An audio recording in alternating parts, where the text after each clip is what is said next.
Отечественные издатели стали все чаще радовать нас новинками, использующими необычные механики. Вот и сегодня на нашем игровом столе игра, компоненты которой я в других играх не встречал. Это чисто дуэльная игра, в которой соперники садятся друг напротив друга, а в центре между ними размещается вот такой многоэтажный дом, ячейки которого мы будем заполнять балконами. Каждый балкон будет приносить очки участнику игры в зависимости от того, где он находится и что на нем изображено. Давайте же поближе рассмотрим игру «Балконе».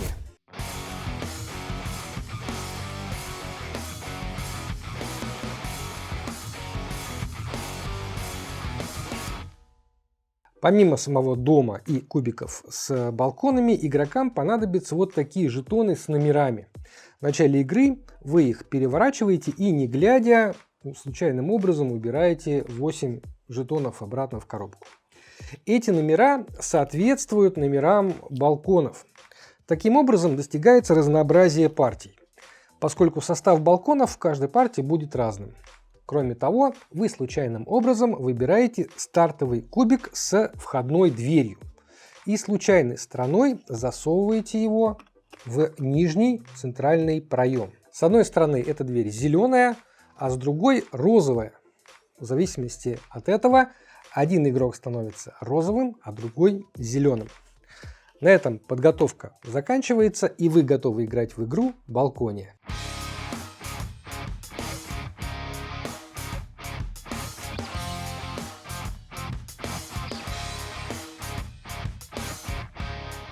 Зеленый игрок ходит первым. Он открывает случайный жетон с номером 19 в моем случае и находит балкон с таким же номером. Вот номер 19. Далее он должен выбрать две соседние стороны кубика и поместить этот кубик на специальную подставку. Так, чтобы выбранные им стороны занимали зеленую часть подставки. Допустим, мне понравились вот эти две стороны, и я ставлю их вот так. То есть вот эти две стороны мои. После этого он передает подставку с кубиком своему сопернику.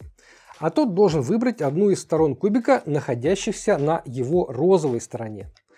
Это во-первых. А во-вторых, поместить кубик в любую свободную ячейку дома так, чтобы выбранная сторона смотрела на него.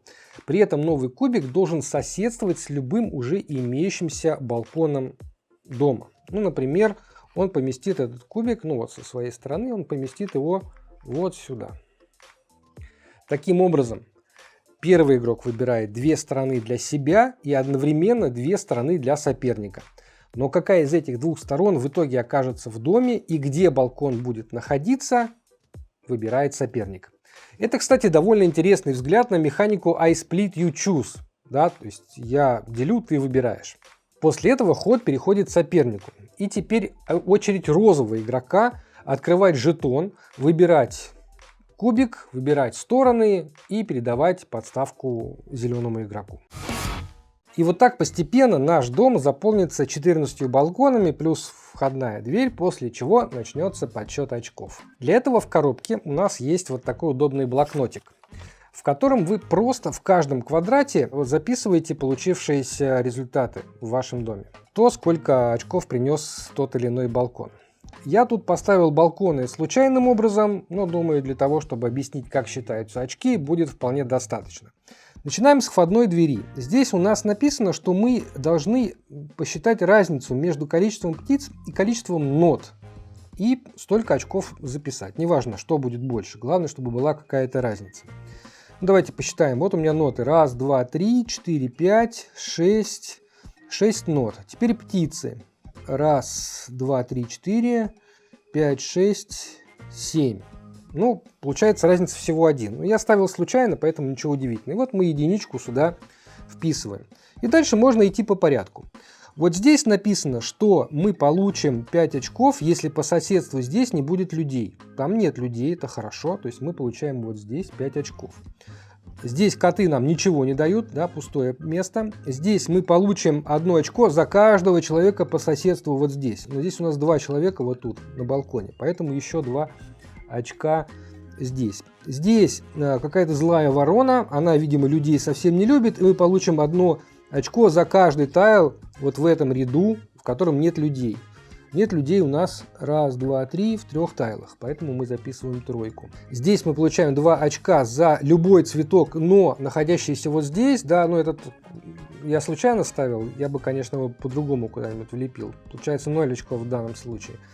Здесь мы получим 2 очка за каждую ноту вот в этом ряду. Но здесь 1, 2, 3 ноты. Здесь мы 3 очка можем себе записать. Здесь мы получаем 2 очка за каждый кубик, находящийся под этим балконом. Здесь только 1 кубик, поэтому только 1 очко. И так далее. Я не буду сейчас вам все очки считать. В общем, вы поняли принцип. Вы знаете, это, конечно, не какой-то прорыв или игра, которая войдет в топы рейтингов. Но в ней есть, во-первых, то, что ищут игроки. Что-то новенькое. Объемный предмет на столе, необычные игровые компоненты, новый опыт от настольного развлечения. И что немаловажно, во-вторых, игра отлично работает. Я про то, что вот такие необычные компоненты не просто желание дизайнеров игры как-то выпендриться, а работающий игровой механизм, проверка на жадность, на удачу, умение предугадывать ходы соперника, плюс грамотно планировать свои действия наперед, чтобы вся конструкция не обрушилась, иначе вам придется все кубики вставлять обратно на память, как они там стояли, или начинать партию заново. Как всегда, снимаю шляпу перед художниками. Юмор и выбор стиля, оформление прямо на высшем уровне. Очень приятно играть в игру, оформленную с такой любовью. На каждом балконе происходит какая-то история, и даже присутствует какая-то тематичность происходящего, из-за чего абстрактная, в общем-то, игра приобретает вполне живую историю. Можно посмотреть на любой балкон. Ну вот смотрите, вот этот мужчина, он не любит, когда рядом с ним какие-то люди. Ну сразу видно, он спит, он не хочет, чтобы его будили. А вот этот человек, наоборот, даст вам 5 очков за человека, находящегося на соседнем балконе. Он настолько увлечен своей музыкой, что ему хочется поделиться ею с другими. Художницей игры выступила, кстати, наша соотечественница Наталья Ефремова. В общем, вот такая забавная, во многом необычная, уютная, быстрая и красивая игра Балкония. А на этом у меня сегодня все. С вами был Дмитрий и канал Geek Media. Играйте в настольные игры. Всего вам хорошего. Пока-пока.